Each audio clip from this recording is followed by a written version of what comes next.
ನೀವು ಪ್ರಪಂಚದೊಳಗರ ಇರ್ರಿ, ಪ್ರಪಂಚ ಬಿಟ್ಟು ಹೊರಗರ ಇರ್ರಿ. ಹಿಂದಕ್ಕಿನ ಹಿರಿಯರು ಕೂಡ, ನಮ್ಮ ಪೂರ್ವಜರು ಕೂಡ, ಅವರು ಕೂಡ ಈ ಪ್ರಪಂಚದ ಜೊತೆ ಪಾರಮಾರ್ಥ ಮಾಡಿಕೊಟ್ಟು ಬಂದ್ರು. ಕೆಲವೊಬ್ಬರಿಗೆ ಶರಣರು ಹೇಳಿದ್ರು, ನೀವು ದೇವರ ನಾಮ ನುಡಿಯುವ ನಿಮಗೂ ಸಡು ಇರ್ಲಿಕ್ಕಂದ್ರ ಕಡೆಗೆ ನಿಮ್ಮ ಮಕ್ಕಳಿಗೆ ದೇವರ ಹೆಸರು ಇಡುವ ಹೇಳೋಗ್ಯಾರು. ನಿಮಗ ಸಂಸಾರದಾಗ ಸಡು ಇಲ್ಲ, ದೇವರ ನಾಮ ನುಡಿಬೇಕಂದ್ರ ನಿಮಗ ನುಡಿದು ಆಗೋದಲ್ಲ. ಸಂಸಾರ ಅಟ್ಟ ನಿಮಗ್ ಬೀಜ ಮಾಡಿಬಿಟ್ಟದಲ್ಲ, ಆ ಸಡು ಇಲ್ಲದ ಸಂಸಾರದಾಗ ದೇವರ ನೆನಪಿಗೆ ಬರ್ಲಿಲ್ಲ, ದೇವ್ರ ನೆನಪಿಗೆ ನಮಗ್ ಬರಂಗಿಲ್ಲ ಅಂದ್ರ ಮನ್ಯಾಗ ಮಕ್ಕಳಿಗೆ ದೇವ್ರ ಹೆಸರುಗಳು ಇಡುತ್ತು ಬರ್ರಿ ಅಂತ ಹೇಳಿ ನಮ್ಮ ಹಿರಿಯರು ಮಕ್ಕಳಿಗೆ ದೇವ್ರ ಹೆಸರು ಇಟ್ಕೊಟ್ಟು ಬಂದಾರ. ನಿಮಗೊಂದು ಸಣ್ಣ ಇತಿಹಾಸದ ಕಥೆ ಹೇಳ್ತೇನೆ. ಆಗಿ ಹೋಗಿರ್ತಕ್ಕಂಥ ಹಿಂದ ಮಹಾಭಾರತದ ಕಾಲದಲ್ಲಿ ಒಂದು ಕಥೆ ಆಯಿತು. ಒಬ್ಬ ಅಜಾಮೇಳ ಅಂತಕ್ಕಂಥ ಬ್ರಾಹ್ಮಣ,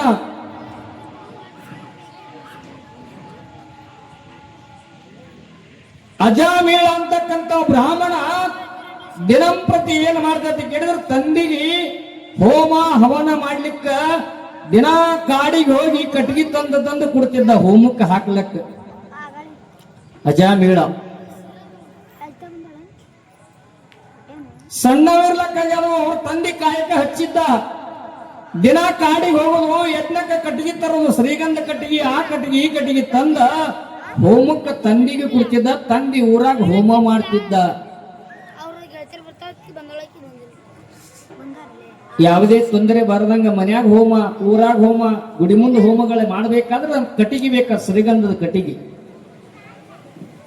ಹಂಗ ಅಜಾಮೇಳ ದಿನಂಪ್ರತಿ ಕಟ್ಟಿಗೆ ತಂದು ಕೊಡ್ತಿದ್ದ. ಮುಂದೆ ಮದುವೆ ಆಗಿತ್ತ. ಒಂದು ಮದುವೆ ಆಗಿ 3 ಮಕ್ಕಳಾಗಿದ್ದು ಅಜಾಮೇಳಗ. 3 ಮಕ್ಕಳಾದ್ರೂ ಸಹಿತ ತಂದೆ ಕೈಯಾಗ ಕಾಯಕ ಮಾಡ್ತಿದ್ದ.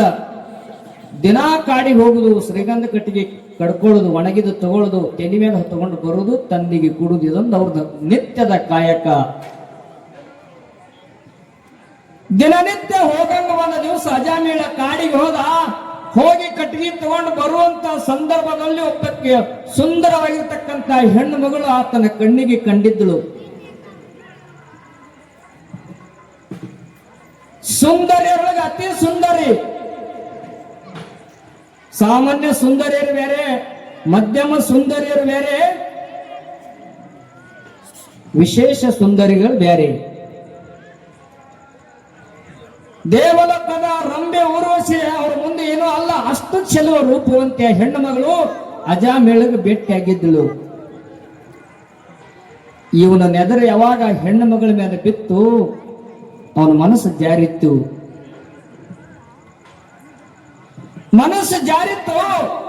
ಕಟ್ಟಿಗೆ ಹೊರಿ ಹೊಗದು ಓಡಿ ಹೋಗಿ ಆ ಹೆಣ್ಣು ಮಗಳಿಗೆ ಕೇಳ್ತಾನ, ನೀನು ಯಾರು? ನೀನು ಯಾರು ಮಗಳು? ಈ ಕಾಡಿನೊಳಗೆ ಯಾತಕ್ಕಾಗಿ ಬಂದಿ ಅಂತ ಹೇಳಿ ಆ ಹೆಣ್ಣು ಮಗಳಿಗೆ ಮಾತಾಡಿಸಿ ಕೇಳೋಣ. ನನ್ನ ತಗೊಂಡು ಏನ್ ಮಾಡ್ತಪ್ಪ, ನಿನ್ನ ಕಾಯ್ಕೆ ಏನದ ಅದು ಮಾಡಿ ನೀ ಮೊದಲು. ಅವ ಅಂದ, ನಿನ್ನ ರೂಪ ಲಾವಣ್ಯ ನೋಡಿ ನನ್ನ ಕಾಯಕ ಎಲ್ಲ ಮರೆತು ಹೋದೆನ, ನೀನ್ ನನ್ನ ಮದುವೆ ಆಗ್ತೇನೆ ಹೇಳಂದ.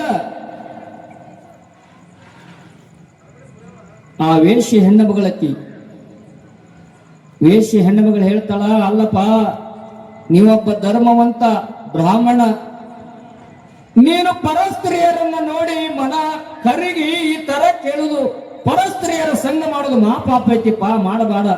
ಈಗಾಗಲೇ ಮನ್ಯಾಗ ಹೆಂಡತಿದಾಳ, 3 ಮಕ್ಕಳದಾವ, ಅದನ್ನೆಲ್ಲ ಬಿಟ್ಟು ನನ್ನ ಸಂಘ ಮಾಡಿ ಏನ್ ಮಾಡ್ತೀಯಪ್ಪ ನೀನು, ಬ್ಯಾಡ ಅಂದಳು ಹೆಣ್ಣು ಮಗಳು. ಅಮ್ಮ ಅಜಾಮೇಳ ಅಂದ, ನನ್ನ ಮನಸ್ಸ ಒಮ್ಮೆ ಯಾವಾಗ ನಿನ್ನ ಮ್ಯಾಲ ಜಾರೈತಿ, ನನಗೆ ಜಗತ್ತೆಲ್ಲ ಶೂನ್ಯ ಆಗೈತಿ, ನಿನ್ನ ಬಿಟ್ಟು ನನ್ನ ಜೀವನವಿಲ್ಲ, ಎಲ್ಲಾರನ್ನ ಹೆಂಡ್ರ ಮಕ್ಕಳು ತಂದೆ ತಾಯಿ ಎಲ್ಲಾರನ್ನ ಬಿಟ್ಟು ಬರ್ತೀನಿ, ಕರೆ ನೀನು ನನ್ನ ಮದುವೆ ಆಗಂದ. ವೇಷಿ ಹೆಣ್ಣು ಮಗಳು ತಾನಾಗೆ ಬಯಸದ ಬಂದ ಬಗ್ಗೆ ವೇಷಿ ಹೆಣ್ಣು ಮಗಳು ತಾನು ಎಷ್ಟು ಹೇಳ್ಬೇಕಂತ ಧರ್ಮವನಿಗೆ ಹೇಳಿದಳು. ಆದ್ರೆ ಈ ಮನುಷ್ಯ ಕೇಳಲಿಲ್ಲ. ಆ ವೇಷಿ ಹೆಣ್ಣು ಮಗಳನ್ನ ಸಂಘ ಮಾಡಿದ. ಸಂಘ ಮಾಡಿ ಮನೆ ಮಠ ಎಲ್ಲ ಬಿಟ್ಟ, ತಂದೆ ತಾಯಿ ಹೋಮ ಹವನಗಳೆಲ್ಲ ನಿಂತು ಹೋದು, ಮನೆಯಾಗಿ ಹೆಂಡತಿ ಮಕ್ಕಳೆಲ್ಲ ಬಿಟ್ಟ ವೇಷಿ ಹೆಣ್ಣು ಮಗಳ ಸಂಗಾಟ ಹೋದ.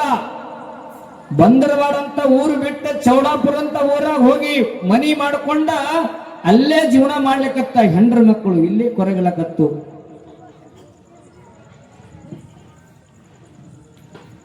ಬಹಳ ಜೀವನದ ಬಹಳ ಕೊರತೆ ಅದ. ಇದು ಕೇಳಂಗಾದ ನೀವು ಕತಿ. ಅಲ್ಲಿ ಹೋಗಿ ಜೀವನ ಕಳಿಲಕತ್ತ ವೇಷಿ ಹೆಣ್ಣು ಮಗಳು. ಯಾರಾದ್ರೂ ಜಗತ್ತೊಳಗೆ ನೋಡ್ರಿ, ಗಂಡಾಗಲಿ ಹೆಂಡತಿ ಆಗಲಿ ಅವರಲ್ಲಿ ರೂಪ ಲಾವಣಿ ಇರುತ್ತಾನ ಅಷ್ಟೇ. ಅದೆಲ್ಲ ತೀರ್ತಂದ್ರ ಮತ್ ಮುಂದೆ ಅದನ್ನ ನಾಯಿ ಕಿತ್ತ ಕಡಿಗಿ ಕಾಲನ ಕಸದ ಕಿತ್ತ ಹಚ್ಚಿ ಕಡೆ ಆಗ್ತದ ಮನುಷ್ಯ. ನೋಡ್ರಿ ಹೆಂಗಾಗ್ತದ. ಹೊಸದಾಗಿ ಬಂದಾಗ ಹೆಂಡತಿ ಬಂದಿಲ್ಲಂದ್ರ ಗಂಡಿಗೆ ಹೇಳ್ತಾಳ, ನೀವ್ ಇರ್ಲಿಕ್ಕೆ ನಾ ಈ ಮನ್ಯಾಗ ಇರಂಗಿಲ್ರಿ ಅಂತಾಳ. ಮೊದಲು ಬಂದಾಗ ಒಂದು ಮಗ ಹುಟ್ಟತಂದ್ರ ಅವಾಗ ಅಂತಾಳ, ಇವ ಇದ್ರೇನು ಹೋದ್ರೇನು. ಮುಂದೆ ಅದೇ ಮಗ ದೊಡ್ಡ ಆದ ಬಳಿಕ ಮಗನಿಗೆ ಅದೇ ಹೆಂಡತಿ ಹೇಳ್ತಿರ್ತಾಳ, ಈ ಮನ್ಯಾಗ ಅವ ಇರಬೇಕು ಅಂದು, ಇಲ್ಲ ನಾ ಇರಬೇಕು ಅಂದು. ಅಲ್ಲಿಗೆ ಬರ್ತದ ಪರಿಸ್ಥಿತಿ. ಹಿಂಗಾಗ್ತಾವು ನಮ್ಮ ಜೀವನದೊಳಗೆ ಆಗ್ತಾವ. ಹಿಂಗೆ ದಿನಂಪ್ರತಿ ನೋಡ್ತೀರಿ ನೀವು. ಇದು ಅರಿವಿನ ಜನ್ಮ. ನಾವೆಲ್ಲ ನೋಡ್ಬೇಕು, ಕೇಳಬೇಕು, ತಿಳ್ಕೋಬೇಕು. ಹಂಗ ಅಜಾಮೇಳನ ರೂಪ ಲಾವಣ್ಯ ಅವನಲ್ಲಿ ಸಂಪತ್ತಿರುತ್ತಾನ. ಏಷಿ ಹೆಣ್ಣು ಮಗಳು ಅವನಲ್ಲಿ ಇದ್ಳು. ಯಾವಾಗ ಅವ 30 ವಯಸ್ಸಿಗೆ ಬಂದ, ಕಣ್ಣು ಕಾಣಲಾರ್ದಂಗ ಆದ, ಮುಂದ ಕೆಲಸ ಕೊಡ್ಲಾರ್ದಂಗ ಯಾವಾಗ ಆದ, ಅವಾಗ ಆ ಹೆಣ್ಣು ಮಗಳು ಏನ್ ಮಾಡಿದ್ರು ಅಂತ ಕೇಳಿದ್ರೆ ಅವನನ್ನು ಬಿಟ್ಟು ಮತ್ತೆ ಬೇರೆ ಕಡೆ ಪ್ರಯಾಣ ಮಾಡಿದ್ಲಕ್ಕಿ. ಅವನಲ್ಲೇ ಬಿಟ್ಲು. ಬಳಸಿ ಕೈ ಬಿಡೋರು ಅವ್ರಲ್ಲ. ಅಲ್ಲೇ ಬಿಟ್ಟು ಆ ಹೆಣ್ಣು ಮಗಳು ಹಾದ್ರು. ಇವನಿಗೆ ಒಂದು ತುತ್ತು ಕೂಳಿಗೆ ಪಿರಿಯಾದ. ಕಣ್ಣು ಕಾಣ್ತಿರ್ಲಿಲ್ಲ, ಕಿವಿ ಕೇಳ್ತಿರ್ಲಿಲ್ಲ. 30 ವಯಸ್ಸಿನ ಮನುಷ್ಯ ಎಲ್ಲಿ ಹೋಗ್ಬೇಕು?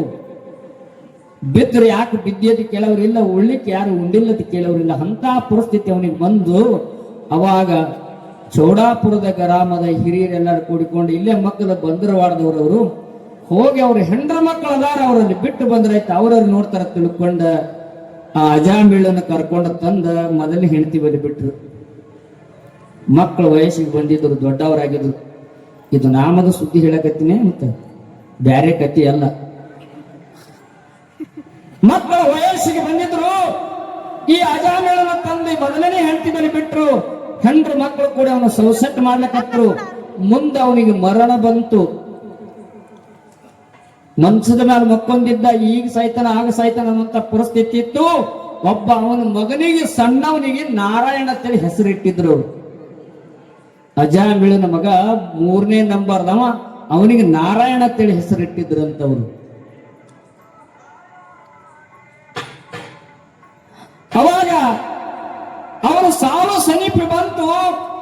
ಯಮದೂತರ ವೈಲಕ ಯಮ ಗದಾ ತಗೊಂಡು ಪ್ರಾಣ ತಗೊಂಡು ಬಂದು ನಿಂತ ಹಗ್ಗ ಹಾಕಿ ಜಗಲಕತ್ತ.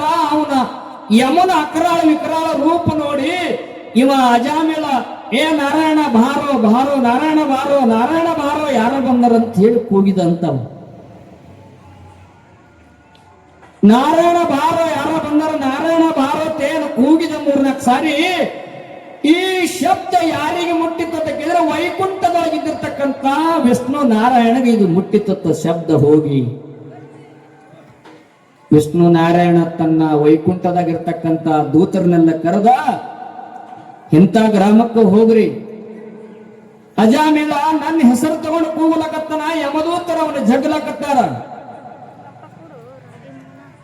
ಇತಿಹಾಸಗಳು ಹೇಳ್ತಾ ನಿಮ್ಗೆಲ್ಲ ತರಕಿರ್ಲಿ. ಯಾರು ಬ್ರಹ್ಮನ ಪ್ರಾರ್ಥನೆ ಮಾಡ್ತಾರ ಅವರು ಬ್ರಹ್ಮ ಲೋಕಕ್ಕೆ ಹೋಗ್ತಾರೆ. ಯಾರು ವಿಷ್ಣುನ ಪ್ರಾರ್ಥನೆ ಮಾಡ್ತಾರೋ ಅವ್ರು ವಿಷ್ಣು ಲೋಕಕ್ಕೆ ಹೋಗ್ತಾರೆ. ಯಾರು ಶಿವನ ಭಜನೆ ಮಾಡ್ತಾರೋ ಶಿವಲೋಕಕ್ಕೆ ಹೋಗ್ತಾರೆ. ಇವೆಲ್ಲ ಬೇರೆ ಬೇರೆ ಅದಾವ.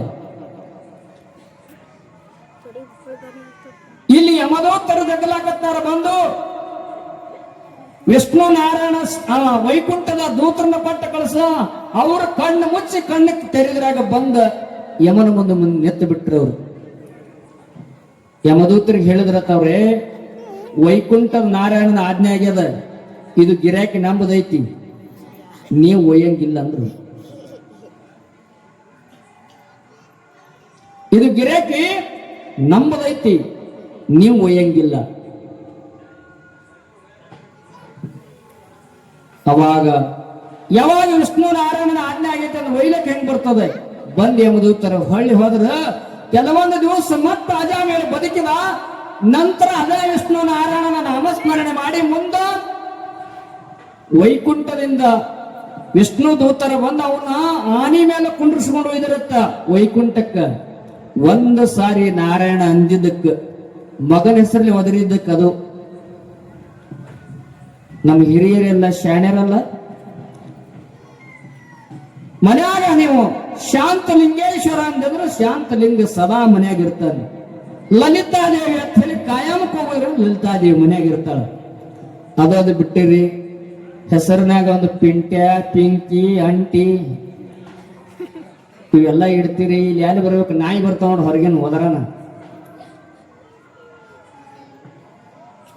ದೇವರ ಹೆಸರುಗಳ ಹಿಡಿದ್ರಾಗ ಅಷ್ಟು ಸತ್ಯ ಐತಿ. ವಾಸ್ತವಾಗಿರ್ತಕ್ಕಂಥ ವಿಚಾರ ನಾವೆಲ್ಲ ಮಾಡ್ಬೇಕು. ಸಡವೆಲ್ಲ ಸಂಸಾರದೊಳಗ ನಮಗ್ ನೆನೆದು ಆಗುದಿಲ್ಲ. ಅದಕ್ಕಾಗಿ ಲಿಂಗರಾಯ ಹಯ್ಯಾಳ ಲಿಂಗ ಸಾವಿರ ಲಿಂಗ ಅಂತೇಳಿ ಯಾಕೆ ಇಡಬೇಕು? ದೇವ್ರ ಹೆಸರು ಮಾಳಪ್ಪ ಬೀರಪ್ಪ ರೇವಣ ಸಿದ್ಧ ತಿಟ್ರಿ ಅಂದ್ರ ನಿಮ್ ಮಕ್ಕಳಿಗೆ ಇದು ಪ್ಯಾಶನ್ ಕಾಲ ಅಂತ ತಿಳ್ಕೊಂಡಿರಿ ನೀವು. ಇದು ಯಾವ ಕಾಲ ಅಲ್ಲ, ಇದು ಇರುವುದು ಒಂದೇ ಕಾಲ ಅದ. ಆದ್ರೆ ನಾವು ಚೇಂಜ್ ಆಗೇವಿ. ಹಂಗ ಚೇಂಜ್ ಆಗ್ಯಾವ ಅಂತ ಹೇಳಿದ್ರೆ ಆಗಿನ ಹಿರಿಯರೆಲ್ಲರೂ ನಾವ್ ಎಷ್ಟು ಚೇಂಜ್ ಆಗ್ಯಾವ ಎಷ್ಟು ಶಾಣ್ಯರಿದ್ದೇವೆ ಇಟ್ಟೆ ತಿಳ್ಕೊಳ್ಳೋದು ನಾವು. ಕಾಲಮಾನ ಚೇಂಜ್ ಆಗ್ಯದ. ಈಗೆಲ್ಲ ಪ್ಯಾಶನ್ ಕಾಲ ಅದ. ಹಿಂದಿನ ಹಿರಿಯರ ಕೇಳ್ತೀರಿ ಮಳ್ಳು ಮಂದಿ ಎತ್ತ ಮಳ್ಳು ಅಲ್ಲ ಅವ್ರು ದೊಡ್ಡ ಶಾಣ್ಯರೇ. ಅವ್ರು ಹಾಕಿ ಕೊಟ್ಟಿರ್ತಕ್ಕಂಥ ಮಾರ್ಗನೇ ಬಹಳ ಸತ್ಯ ಅದ. ನಮ್ಮದೆಲ್ಲ ಸುಳ್ಳದ. ನಾವ್ ಎಷ್ಟು ಶಾಣ್ಯರಾಗ ಅಂತ ಕೇಳಿದ್ರೆ ಹಿಂದಿನ ಹಿರಿಯರ ಮನ್ಯಾಗ ಊಟ ಮಾಡಿ ಚರ್ಗಿ ತಗೊಂಡು 2 ಕಿಲೋಮೀಟರ್ ಹೊರಗೆ ಹೋಗಿದ್ರು ಅವ್ರು. ಈಗ ಹೊರಗೆ ಊಟ ಮಾಡಿ ಚರ್ಗಿ ತಗೊಂಡು ಮನೆ ಹೊಂಟಾರಿ. ಇದೇ ಶಾಣ್ಯರಾಗ್ಯವ. ಇದನ್ನ ಬಿಟ್ಟು ಮತ್ತೊಂದು ಶಾಣ್ಯರಿಲ್ಲ.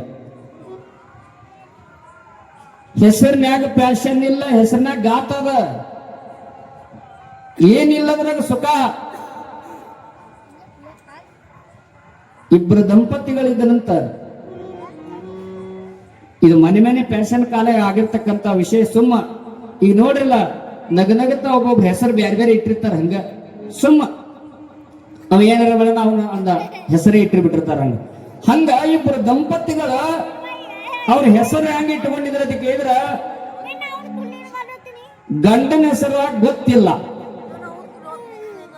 ಹೆಂಡತಿ ಹೆಸರ ಅದನ್ನೇನೆ ಕೇಳ್ತಿ. ಈ ಹೆಸರುಗಳು ಹಿಂಗ ಆ ಆಡು ಭಾಷೆದೊಳಗೆ ಅವ್ರಿಗೇನು ವ್ಯತ್ಯಾಸ ಆಗಿರ್ತಾವಲ್ಲ ಅದೇ ಹೆಸರು ಇಟ್ಟಬಿಡೋದು ಅವ್ರಿಗೆ.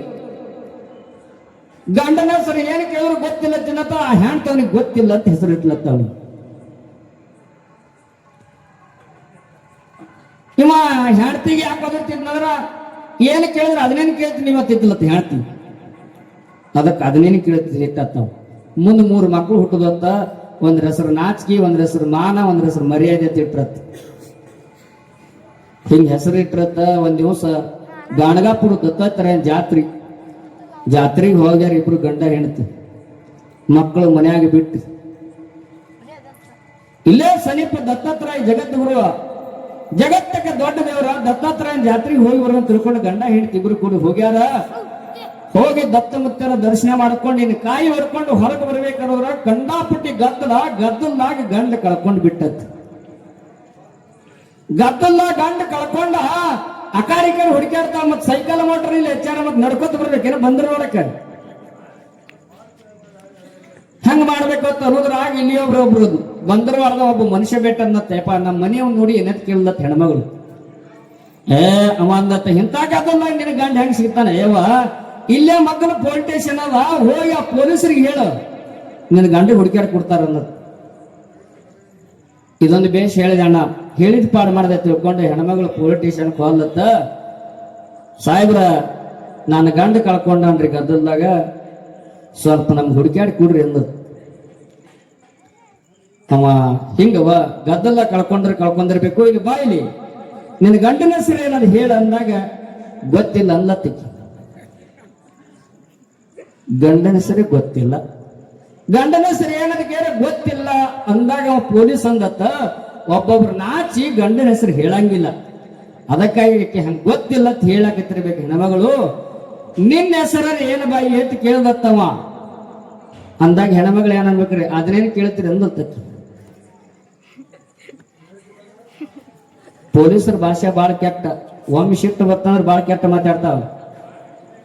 ಅದನ್ನೇನು ಕೇಳ್ತೀರಿ ಅಂದಾಗ ಪೊಲೀಸಿಗೆ ಸಿಟ್ಟು ಬತ್ತೆ, ಬಾಯಿ ನಿನಗ ನಾಚಿಕೆ ಮಾನ ಮರ್ಯಾದೆ ಐತಿಲ್ಲ ಅಂತ ಕೇಳ. ಮತ್ತ ಅವು ಅದಾವ್ರಿ 3 ಅದಾವ, ಮನ್ಯಾಗ ಅದಾವ 1 ಲತ್ತಕ್ಕಿ.